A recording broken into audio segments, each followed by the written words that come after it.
Bismillahirrahmanirrahim. Assalamualaikum warahmatullahi wabarakatuh. Ketemu lagi dengan saya Siti Maksumah. Kali ini untuk mata kuliah praktik akuntansi ya.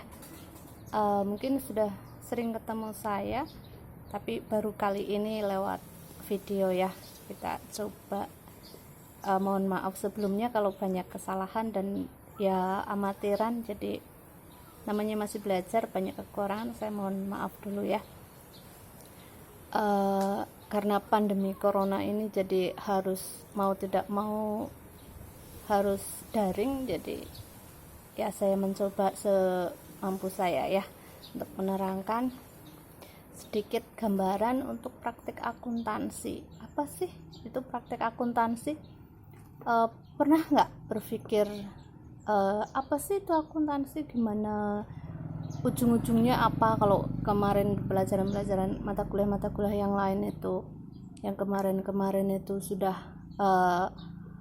download laporan keuangan, ya nanti praktek akuntansi N-nya, maksudnya hasilnya itu adalah laporan keuangan itu gitu. Tapi bagaimana sih prosedurnya, cara menyusunnya sampai sedemikian rupa sehingga jadi laporan keuangan yang bisa dibaca oleh orang lain, khususnya oleh masyarakat umum gitu ya. Caranya berbagai macam transaksi yang ada di perusahaan. Nggak usah gambarkan perusahaan deh, misalkan gambarkan kalian mau buka usaha apa, misal mau buka usaha butik, boleh misalkan butik ya, kalian gambarkan ketika kalian mau buka butik, nanti kira-kira apa yang akan kalian lakukan gitu.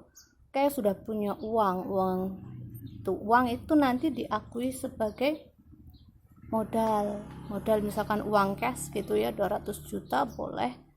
Nanti modal itu digunakan untuk apa, uang 200 juta itu digunakan untuk apa itu, misalkan karena butik perlu tempat, oke, sewa tempat. Terus apalagi beli barang dagangannya ya, misalkan mau butik khusus busana muslimah ya, nanti beli barangnya gitu ya.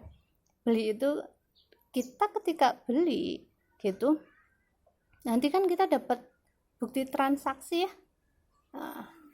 Iya, dari bukti transaksi itu kalau gambarannya, kalau kita bukti transaksi, kalau kita beli ya kayak kita beli ke supermarket itu, nanti kan kita dapat bukti struk gitu ya, itu bisa jadi bukti transaksi. Tapi kalau tergantung dari perusahaan yang mengeluarkan bukti transaksinya apa, itu contoh dari bukti transaksi.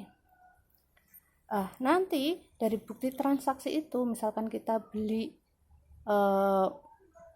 baju gitu ya, atau jilbab berapa, mungkin satu dosin dulu setiap apa merek, setiap model gitu, dari berbagai merek itu. Nanti bukti itu kita jurnal, namanya kita jurnal. Nanti setelah di jurnal, biasanya sih akumulasi mungkin 1 minggu sekali gitu. Kalau 1 bulan terlalu lama, 1 minggu sekali mungkin kita nanti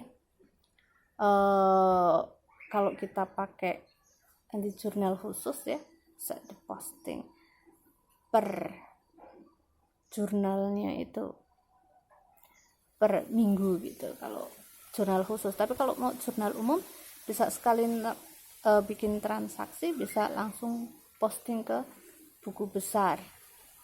Apa sih itu buku besar?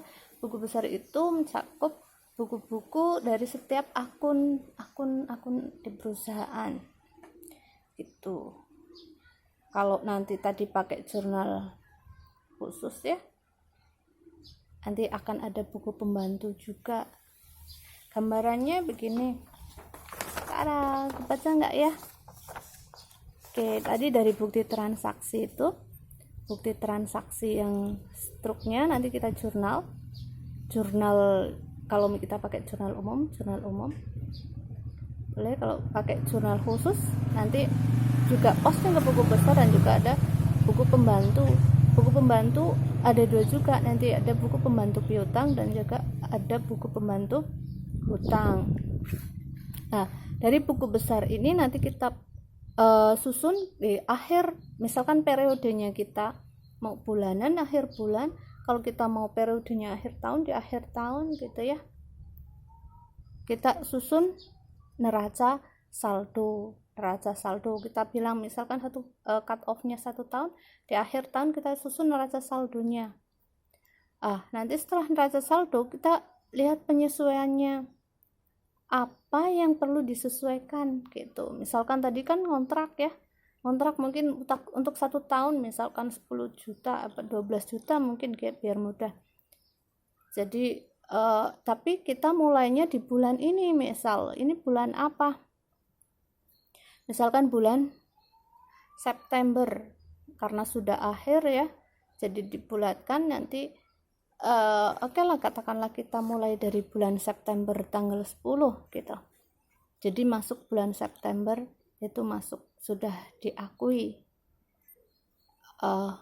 Jadi untuk tanggal akhir periode 31 Desember berarti berapa bulan yang sudah dipakai?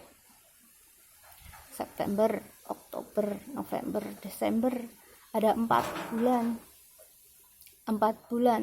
Jadi tadi yang bayar 1 tahun 12 juta baru dipakai 4 bulan, sebulannya 1 juta. Jadi yang sudah dipakai baru 4 juta gitu. Jadi maka perlu disesuaikan.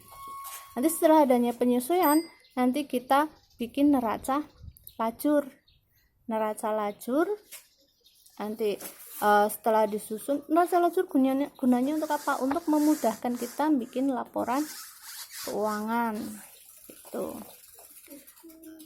Setelah neraca lajur, langkah selanjutnya yaitu bikin laporan keuangan. Oke, kembali lagi, maaf tadi di pos ada intermezzo sedikit. Oke, ini gambaran 1 siklus akuntansi. Lihat semua enggak? Oke, kalau dari sini kelihatan semua ya. Dari mulai bukti transaksi sampai dengan laporan keuangan. Jadi nanti kita akan bikin 1 siklus ini. Untuk sebelum UTS nanti kita pakai jurnal umum ya.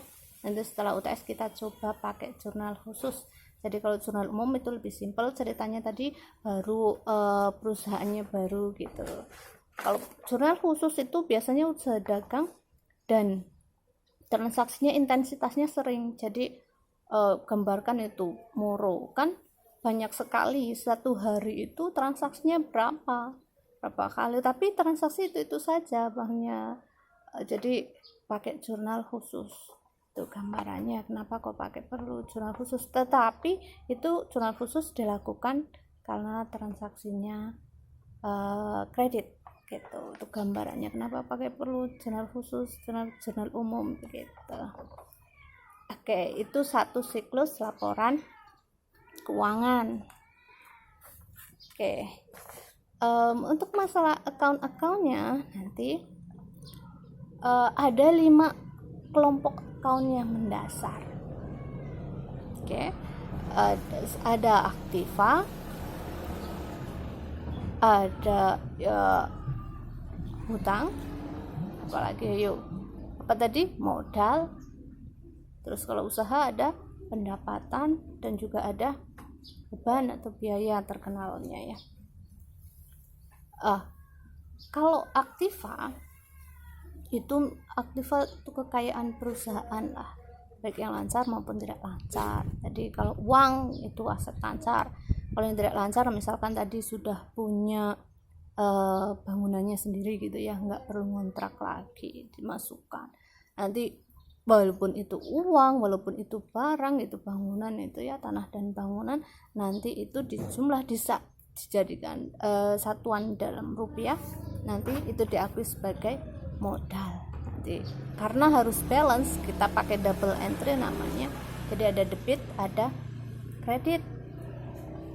Ketika aktiva bertambah itu posisinya di debit, berkurang di kredit. Oke, ringkasannya begini. Ini kelompok akun aktiva kalau bertambah di debit, berkurang di kredit. Kalau pas hutang, bertambahnya di kredit, berkurangnya di debit. Modal dan pendapatan juga tambahnya di kredit, kurangnya di debit.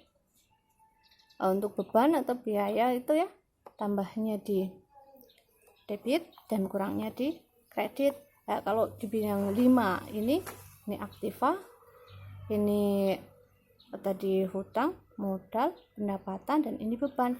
Jadi begini, ini kalau yang berdiri ini dua-duanya ini kalau bertambah di debit, kalau berkurang di kredit. Nah, kalau yang tidur ini semuanya ini 3, ada pendapatan. Kalau dari sini pendapatan ya bolak-balik nggak apa-apa, intinya itu ada hutang, modal, pendapatan, kalau bertambah di kredit, kalau berkurang di debit. Oke, itu gambaran singkatnya untuk laporan keuangan satu siklusnya. Nanti kita akan praktekkan di mata kuliah praktik. Oke, sekian dari saya. Jangan lupa like dan subscribe ya, dan pastikan tekan tombol loncengnya biar nanti kalau saya upload lagi sudah ada pemberitahuan. Oke, selamat belajar, nanti kita ketemu juga di kelas ya, insyaallah. Wabillahi taufiq wal hidayah. Wassalamualaikum warahmatullahi wabarakatuh.